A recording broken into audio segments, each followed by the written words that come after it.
Wataalamu wa saikolojia wanasema kuachana hakuanzi siku mtu anapotamka basi. Huu ni mchakato unaoanza mapema pale mpenzi wako anapoanza kujitenga kisaikolojia. Leo nakupa dalili kuu 3 za mpenzi anataka kukuacha hivi karibuni na suluhisho lake. Kwanza, kupotea kwa ushirikiano wa kihisia. Maongezi ya saa 2 yanabadilika kuwa meseji za sekunde 10. Ukimcheki WhatsApp, majibu ni ya mkato. Sawa, okay, nitalala. Hataki tena kujua siku yako imeendaje. Suluhisho: usilazimishe maongezi kwa kulia au kufoka. Muulize mara moja kwa upole, nimeona umerudi nyuma, kuna kitu kimebadilika? Akikwepa, anza kujiandaa kisaikolojia na punguza kumpigia simu ili ujijenge kuishi bila yeye. Pili, kuanzisha ugomvi wa kijinga. Mtu anayetaka kukuacha mara nyingi anajihisi kuwa na hatia.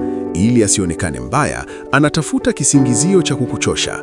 Unaweza kuchelewa kujibu message kwa dakika 5, akafoka, wewe huna heshima, siwezi kuendelea hivi. Suluhisho: usiingie kwenye mtego wa ugomvi. Wakati anafoka, wewe tulia, mwambie, naona hili jambo ni dogo, lakini linakupa hasira sana, kuna lingine husemi?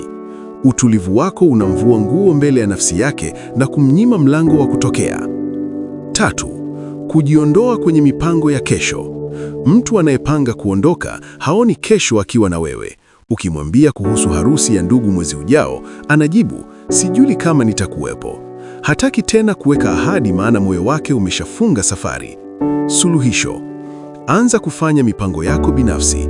Usisubiri ushirikiano wake kufanya mambo yako.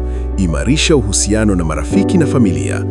Dr. Mahinda anakuambia, usimfuate mtu anayekuonyesha mgongo. Anza kujijenga upya ili siku akitamka rasmi kuwa anaondoka, asikukute ukiwa huna upande wa kuangukia. Nimeelezea hili kwa kina, bonyeza link pale juu au ingia YouTube, andika Dr. Mahinda. Nitumie namba yako pia ni kuunge kwenye grupu langu la mahusiano. Haya majanga hayakukuti peke yako.